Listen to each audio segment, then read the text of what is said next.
Madame, Monsieur, bonsoir. Merci de nous rejoindre à la une de l'actualité. Le président de la République, Abdelmajid Tebboune, a présidé ce dimanche la réunion périodique du Conseil des ministres. Elle a été consacrée à l'examen et l'adoption de plusieurs exposés, ordonnances et décrets concernant plusieurs secteurs. L'examen de l'ouverture des frontières terrestres et aériennes a été également au menu de cette réunion. Les détails dans un instant.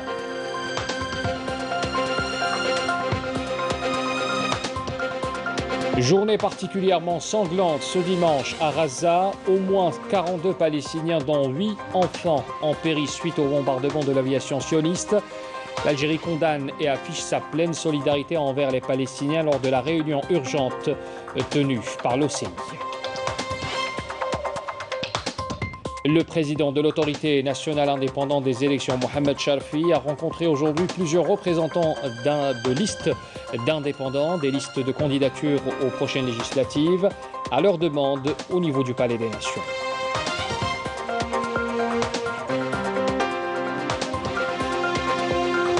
Et puis l'exploitation anarchique des ressources halieutiques a causé de nombreux problèmes. De ce fait, des experts du Centre national de recherche en pêche et en aquaculture ont organisé un atelier sur le plan d'action national de la gestion des ressources halieutiques en Algérie. Bienvenue à tous. Pour commencer d'abord ce journal, la réunion du Conseil des ministres présidée par le président de la République, chef suprême des forces armées, ministre de la Défense nationale, Abdelmajid Tebboune. Il a présidé donc cette réunion périodique ce dimanche. La réunion a été consacrée à l'examen et l'adoption de plusieurs exposés, ordonnances et décrets portant sur les secteurs des finances, des affaires étrangères, de l'énergie et des mines, du commerce, des travaux publics et de la transition énergétique, ainsi qu'à l'examen de l'ouverture des frontières terrestres et aériennes.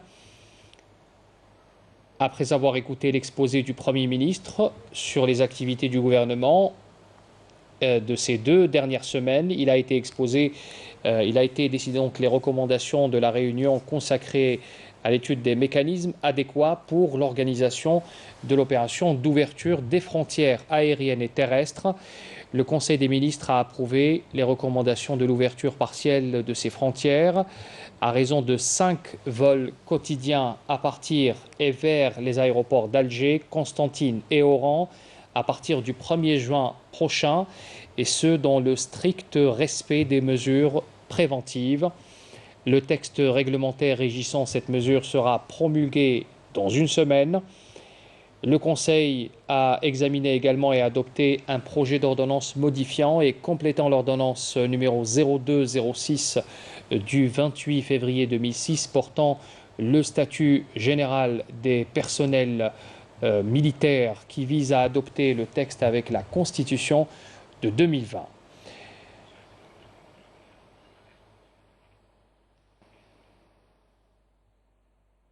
Et voilà donc la réunion parmi les points les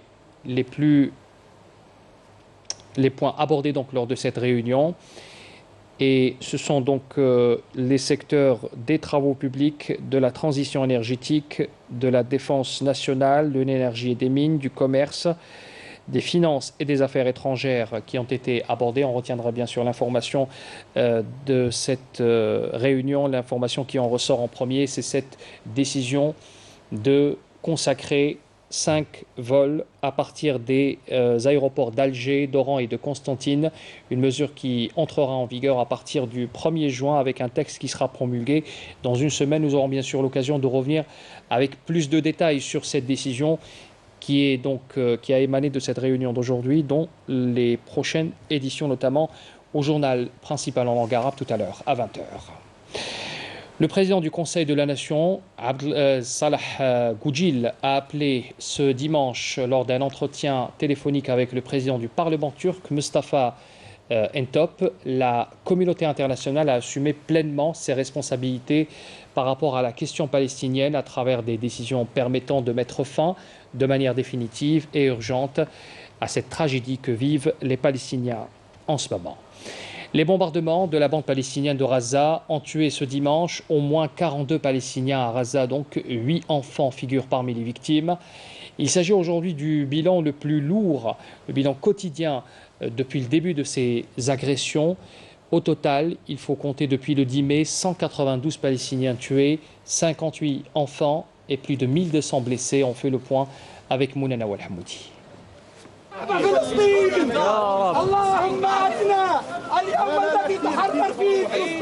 En Palestine, l'escalade militaire israélienne contre les Palestiniens s'intensifie. Le bilan des martyrs s'alourdit. Les blessés se comptent par milliers et des civils, dont des enfants, sont ensevelis sous les décombres. Depuis le début de l'agression israélienne, 202 Palestiniens, parmi eux 52 enfants, sont tombés en martyrs dans des raids israéliens. Hier, 10 membres d'une même famille palestinienne ont été tués dans une frappe israélienne dans le camp des réfugiés El-Shatteh. Parmi les victimes se trouvaient 8 enfants et 2 femmes. Les forces d'occupation israéliennes ont par ailleurs sauvagement agressé des femmes et des enfants au niveau du quartier Oued Qaddoum à Silouane, au sud d'El-Quds occupé. 30 Palestiniens ont été arrêtés à Al-Quds occupé, ce qui porte à 1000 le bilan des arrestations dans la ville sainte depuis le début des agressions israéliennes. Nous élevons la voix très haut pour dénoncer toute forme d'agression menée contre notre peuple et pour saluer la résistance de nos héros et le courage de tous ceux qui nous soutiennent contre cette agression barbare. Nous sommes sortis dire à nos frères de la bande de Gaza, mais aussi à la population du quartier Sheikh Jarrah et dans les territoires palestiniens occupés: vous n'êtes pas seuls, nous sommes avec vous. Nous, habitants de la Cisjordanie et de Beit Lahm, continuons de défendre notre terre et nous serons de retour avec l'aide de Dieu. La presse n'a pas échappé à l'agression israélienne. Les raids ont causé par ailleurs la destruction de la tour des Shuruq qui abrite plusieurs organes de presse. La population de l'enclave palestinienne commence à fuir ses habitations pour échapper aux frappes israéliennes, mais aussi au risque d'une mort certaine. Aujourd'hui, le Conseil de sécurité de l'ONU a tenu une réunion pour débattre des derniers développements survenus à Gaza et à Al-Quds occupé ces derniers jours, mais surtout pour tenter de mettre fin à l'agression israélienne contre la population palestinienne sans défense. Le Conseil de sécurité des Nations Unies qui tient toujours cette réunion en visioconférence consacrée aux derniers développements survenus à Gaza et à Al-Quds occupé. Cette réunion programmée à la demande de la Chine, de la Norvège et de la Tunisie a vu la participation du secrétaire général de l'ONU Antonio Guterres avec le coordonnateur spécial pour le processus de paix au Moyen-Orient Thor Wensland. La parole a été donnée au cours de cette réunion aux membres du Conseil de sécurité, mais également à d'autres pays. Nous y reviendrons bien sûr en détail dans nos prochaines éditions. Et nous allons à Gaza retrouver Fares Chahine. Fares Chahine, bonsoir. Vous êtes journaliste, correspondant d'Al-Watan et de Radio Algérie Internationale depuis la bande palestinienne de Gaza. Bonsoir et merci d'être avec nous. Bonsoir. Alors encore une journée sanglante à Gaza, on vient de le voir sur les images, on parle près d'une cinquantaine de morts avec la poursuite des bombardements des quartiers civils par l'armée sioniste. Vous êtes au contact de la population de Gaza, comment les choses s'organisent en ce moment? On imagine que le premier réflexe est de se protéger et protéger d'abord sa famille. Oui, absolument, bien que les moyens de se protéger ne sont pas présents, si vous voulez. Quand un avion F-16, un avion de chasse qui est fait pour démolir des installations militaires, s'attaque à des habitations, à des immeubles, à des maisons de citoyens, des citoyens, des innocents, il n'y a presque rien à faire. Aujourd'hui, à Gaza, personne n'est à l'abri. Personne n'est à l'abri.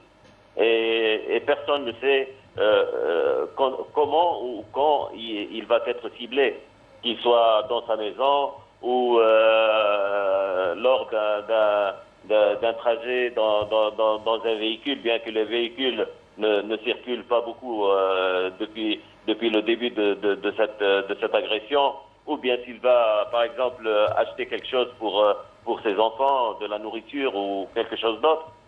Donc, personne ne sait comment il pourrait être ciblé. Peu avant d'entrer en ligne avec vous, il y a eu une attaque dans la localité de Bethlahia. C'est au nord de la bande de Gaza, et c'est un drone sûrement qui a ciblé un groupe de gens qui étaient dans leur quartier. Ils n'étaient même pas dans des maisons ou dans une installation militaire ou autre chose. Ils étaient dans la rue comme dans tous les quartiers dans le monde entier. Et cette attaque, elle a fait au moins 3 martyrs jusqu'à maintenant et un nombre indéterminé de blessés. Donc cette information que vous venez de nous donner, donc c'est un bombardement qui a eu lieu il y a quelques minutes. Vous nous confirmez donc 3 morts de plus avec des blessés au nord de la bande palestinienne, cette enclave. Oui. On imagine que les Palestiniens aujourd'hui sont pris au piège, ceux qui sont à Gaza bien sûr. Farish Chahine, vous êtes journaliste donc, vous suivez comme nous tous les réactions de par le monde. Est-ce qu'aujourd'hui les Palestiniens de Gaza et de la Cisjordanie occupée attendent un soutien clair à l'international pour les protéger, ou alors ils ont totalement perdu confiance, notamment à travers les réunions qui se déroulent et celle du Conseil de sécurité qui se tient en ce moment même?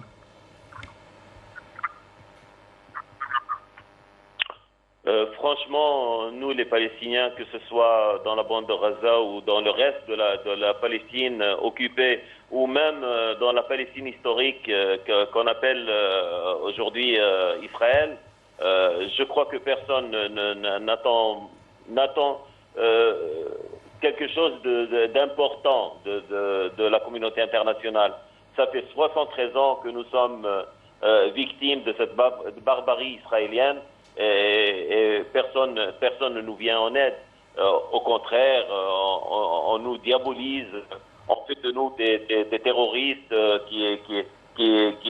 le bourreau devient la victime et la victime devient bourreau. Donc, vous savez, la communauté internationale est à sa tête les États-Unis, qui est la première puissance mondiale. Elle interviendra au moment où elle sentira que l'occupant israélien est dans l'embarras. Que ce soit un embarras sécuritaire ou un embarras politique ou n'importe quel embarras. Mais si l'occupant israélien dit qu'il veut continuer à frapper et qu'il n'a pas de problème, eh bien, les frappes vont continuer, et l'agression va continuer, les martyrs et les blessés vont continuer à tomber dans la bande de Gaza et partout en Cisjordanie occupée, Al-Quds, et comme on voit depuis le début du mois de Ramadan. C'est vrai que ça a commencé ici à Gaza depuis 7 jours, mais les choses n'allait pas bien à Al-Quds, dans le quartier de Sheikh Jarrah et dans le reste de la Cisjordanie depuis le début du mois de Ramadan. Farish Chahine, merci. Je rappelle que vous êtes journaliste correspondant d'Al Watan et de Radio Algérie Internationale. Merci d'avoir été avec nous en direct et pour toutes ces informations que vous avez donc données en direct sur notre plateau. Merci à vous encore une fois. On continue avec la situation en Palestine. Le ministre des Affaires étrangères Sabri Boukadoum a pris part ce dimanche aux travaux de la réunion ministérielle extraordinaire du comité exécutif de l'Organisation de la coopération islamique au niveau des ministres des Affaires étrangères. La réunion a été consacrée bien évidemment à la situation dans les territoires palestiniens occupés.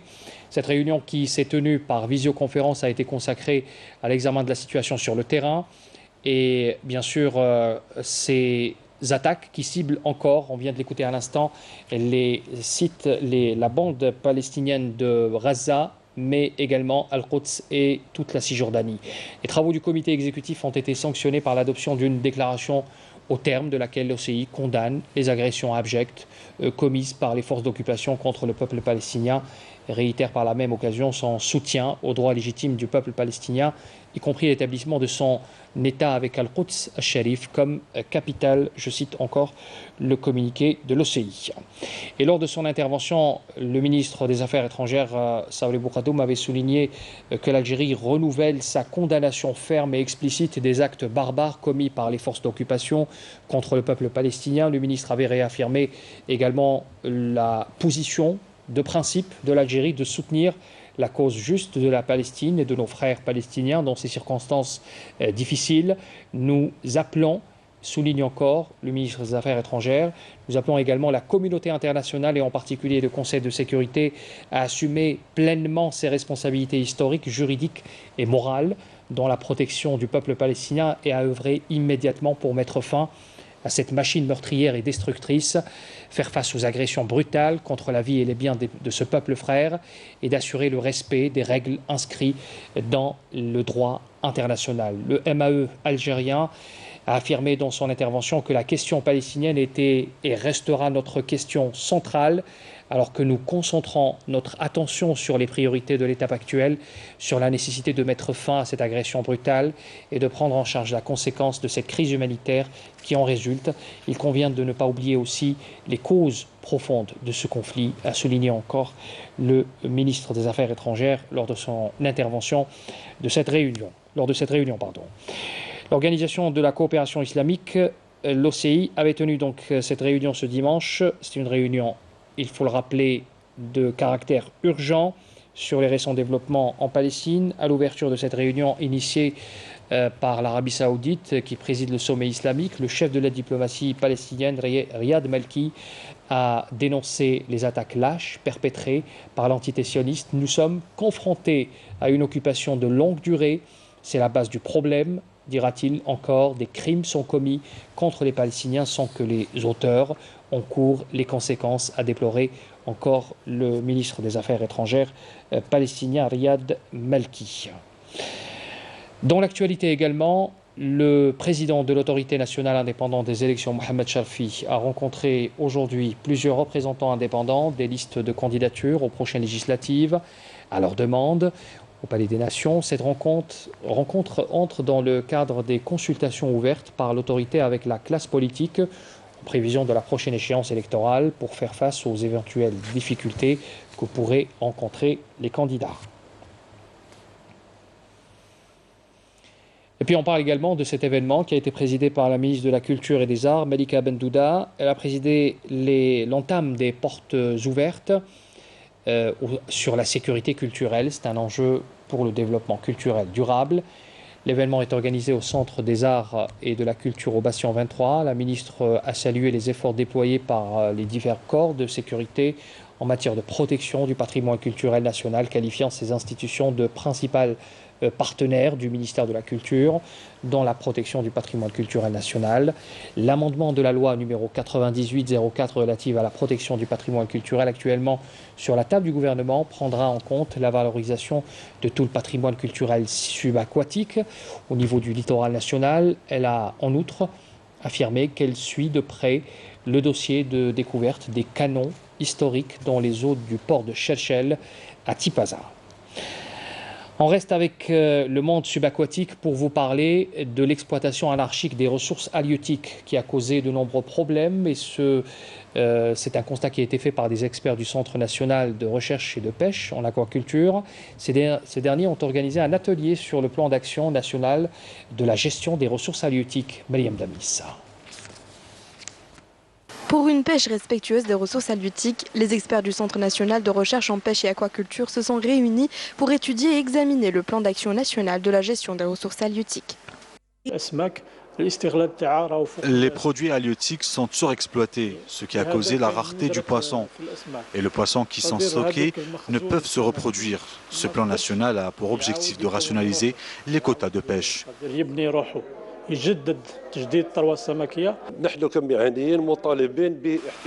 Nous demandons aux pêcheurs de respecter les nouvelles lois et zones de pêche ainsi que l'utilisation des matériels certifiés.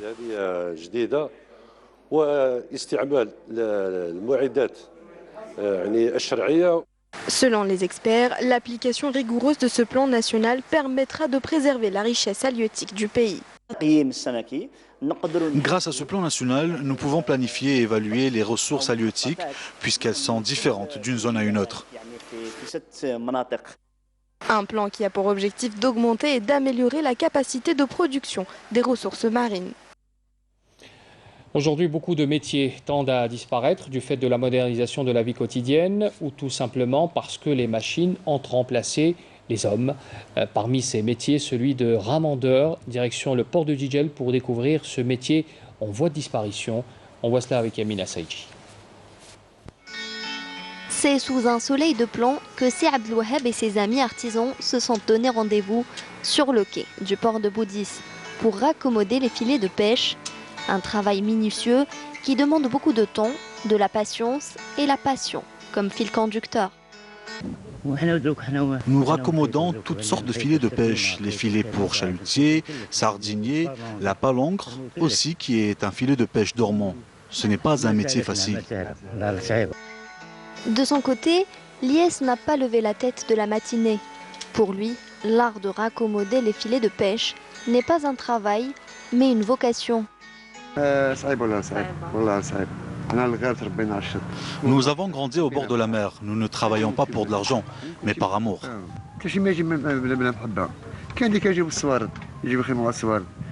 Le matériel utilisé se compose d'une rampe de lassage, d'ergots servant de point de fixation, de filets à ramander, ainsi qu'une bobine de fil et une aiguille. Le tout agrémenté d'un savoir-faire artisanal. C'est un travail difficile et les jeunes d'aujourd'hui ne veulent pas apprendre ce métier. Malgré les difficultés, les pêcheurs et les artisans de la région font tout pour préserver ce legs ancestral, car pour eux, le ramandage est plus qu'un travail artisanal, mais plutôt une passion et toute une vie. Nous allons à Biskra à présent pour parler de ce jeune agriculteur qui a transformé des terres familiales arides en véritables terres agricoles fertiles. Sur son dur labeur a été récompensé aujourd'hui. Il aspire à une aide de l'État pour développer son activité. Yasmine Messoudi. Titulaire d'un Master 2 en hydraulique urbaine, Azdine a mis son diplôme de côté pour se consacrer à sa passion, l'agriculture. Une décision mûrement réfléchie. J'ai eu mon Master 2 en 2015. Je me suis engagé à exploiter les terres familiales. Je fais un peu de tout, notamment la plantation de graines, d'arbres fruitiers, l'élevage bovin et ovin également. C'est accompagné de ses frères que ce jeune agriculteur a pu redonner vie à ces terres, des terres longtemps laissées à l'abandon. Quand nous sommes venus ici, il n'y avait rien du tout. C'était le désert. Mes frères et moi, nous avons travaillé dur pour en faire une terre fertile. Le seul problème que nous avons actuellement, c'est l'absence d'électricité. Les autorités locales sont venues sur place et nous ont promis de régler le problème. On attend également l'ouverture prochaine de nouveaux accès routiers à nos terres. Donc le taux d'avancement des travaux de réalisation sont proches des 50%. Des projets qui faciliteront considérablement le travail de ces agriculteurs qui, armés de beaucoup de volonté et de patience, aspirent à étendre leurs activités. Le bilan Covid en baisse, avec 117 nouveaux cas confirmés et 108 guérisons, 8 décès malheureusement toujours enregistrés durant ces dernières 24 heures en Algérie. C'est ce qu'indique un communiqué du ministère de la Santé, de la Population et de la Réforme hospitalière. La santé toujours, nous allons à la wilaya d'El Oued, cette wilaya qui vient d'être renforcée par un nouvel établissement hospitalier spécialisé mère-enfant. La structure d'une capacité de 140 lits a atteint un taux de réalisation de 95%. Elle entrera en service avant la fin de l'année en cours. On voit cela en image avec les Mammari. La ville aux 1000 coupoles se dote d'un nouvel établissement hospitalier spécialisé. Le HS mère-enfant de la wilaya d'El Oued a atteint un taux de réalisation de 95% et entrera en service dès la fin 2021.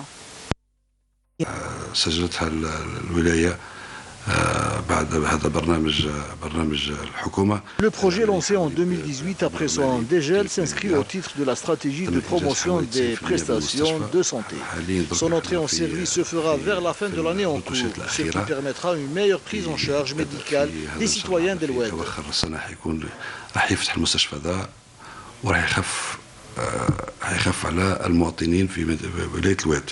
Cette structure médicale d'une capacité de 140 lits comprend différents services, consultations, diagnostics, imagerie, laboratoire, bloc opératoire, en plus d'un centre de formation. L'établissement public de santé de la wilaya d'El Oued a bénéficié cette année d'équipements médicaux, dont un scanner. Le personnel médical spécialisé a également été renforcé. Nous traitons différents types de tumeurs. Nous opérons également différentes chirurgies dans la chirurgie thoracique et abdominale. Dans notre service, nous accueillons l'enfant et nous faisons avec lui plusieurs séances afin de le soigner et l'aider à se rétablir. Cette nouvelle structure médicale spécialisée remplacera l'ancien EHS mère-enfant Bachir Ben Nasser, ravagé par les incendies qui s'y étaient déclarés en mai 2018 et septembre 2020 au niveau du service néonatal.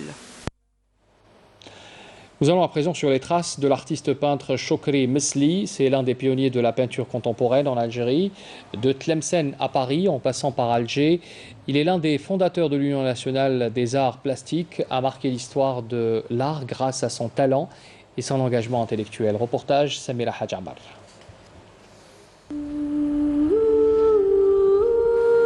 Sur les murs de la cité, dans les rues de la ville, c'est parfois l'histoire d'un parcours, d'une vie et de toute une nation qui s'inscrit.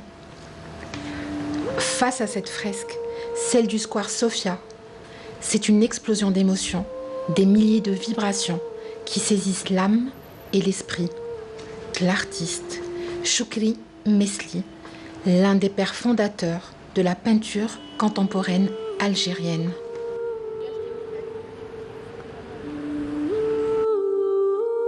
Mesli est né en 1931 à Tlemcen, dans une famille de nationalistes. À Alger, il s'y installe en 1948 et 2 ans plus tard, il fonde avec ses copains, Kateb Yassine, Mohamed Issiakham et Albert Camus, la revue Soleil et le groupe 51. En 1954, il est étudiant à l'école des Beaux-Arts de Paris. En 1960, il devient le premier étudiant à recevoir le diplôme supérieur des arts plastiques à Paris. C'est moi-même qui ai migré vers la peinture, sans le dire à mes parents. Une fois, mon père est venu me se renseigner à l'école de Beaux-Arts, il lui dit « il travaille très bien ». Oui, mais j'étais pas en archi, mais en peinture. Et alors, il a dit « tu veux ça ?» J'ai dit « oui ». Il m'a fait... Il n'a rien dit. Élève du maître de la miniature, Rassim, à l'école des Beaux-Arts, il y enseignera aux côtés de Ali Khouja à partir de 1962. Et en 1963, il fonde, avec d'autres artistes, l'UNAP, l'Union nationale des arts plastiques. Avec Adden, Feraoun, Baya, Martinez et d'autres encore, il fonde le groupe Auchem, ou la peinture du cygne, expression créée par Jean Sénac. Touchant, bouleversant, renversant, révolutionnaire, algérien, profondément africain, libre, surtout libre de toute entrave. Voilà ce qui a été et ce qu'est Chokri Mesli, une personnalité à part dans l'histoire de l'art algérien. Le sport, avant de clore ce journal, le seul représentant algérien en Coupe de la Confédération africaine, la JS Kabylie en l'occurrence, a réalisé un résultat positif. Il revient avec une importante victoire en s'imposant sur un score d'1-0 face à son homologue tunisien du CS Sfaxien en quart de finale aller de la Coupe de la CAF. Le foot toujours avec 7 matchs qui ont été au programme de la 21e journée qui a été programmée donc aujourd'hui. Le leader, l'Entente de Sétif, a partagé le point du nul lors de son déplacement à Relizène. La rencontre s'est achevée sur un score de 2 buts partout, un résultat qui permet à l'Aigle Noir de conserver sa place de leader. L'USM Alger a remporté l'affiche de cette journée en s'imposant sur un score de 2-0 devant le Dauphin, la JS Saoura. Le Parado Athletic Club a décroché une précieuse victoire à Constantine. Et puis de son côté, le NC Magra s'est imposé à domicile face à l'AS Saïn Lila sur un score de 3-2. Pour les autres rencontres, notez Net Houssindey, un but, 1-1 face à l'US Biskra. L'USM Alger également le nul, 1 but partout face au Cap Bouarerij. Et puis le Wat Tlemcen s'incline devant l'AS Schleff, 3-2. Avant de clore cette édition, je rappelle l'information principale de ce journal. Le président de la République, chef suprême des forces armées, ministre de la Défense nationale, Abdelmejid Tebboune, a présidé ce dimanche la réunion périodique du Conseil des ministres consacrée à l'examen et l'adoption de plusieurs exposés, ordonnances et décrets exécutifs de plusieurs secteurs, la défense nationale, les finances, les affaires étrangères, l'énergie et les mines, le commerce, les travaux publics et la transition énergétique. L'examen de l'ouverture des frontières terrestres et aériennes a été également abordé. Les premières décisions qui nous sont parvenues d'après le communiqué final, après avoir bien sûr écouté l'exposé du Premier ministre sur les activités du gouvernement au cours des 2 dernières semaines, il a été exposé d'abord les recommandations de la réunion qui ont été consacrées à l'étude des mécanismes adéquats pour l'organisation de l'opération d'ouverture des frontières aériennes et terrestres.